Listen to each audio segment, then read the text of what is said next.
Goeiedag iedereen aan de Grote Kreekweg te Hulst.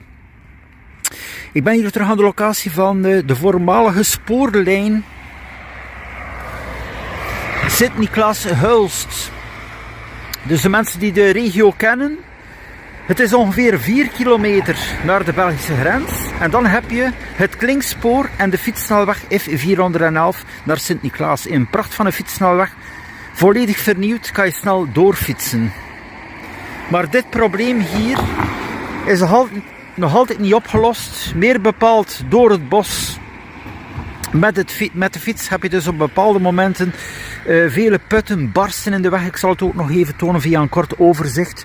Het zou toch wenselijk zijn dat er eindelijk een deftig fietspad komt, dat men die verbinding heeft naar de F411. Kijk, maar dat is net het probleem. Het is gewoon versleten. Er is hier waarschijnlijk wel vroeger een route geweest die op iets trok.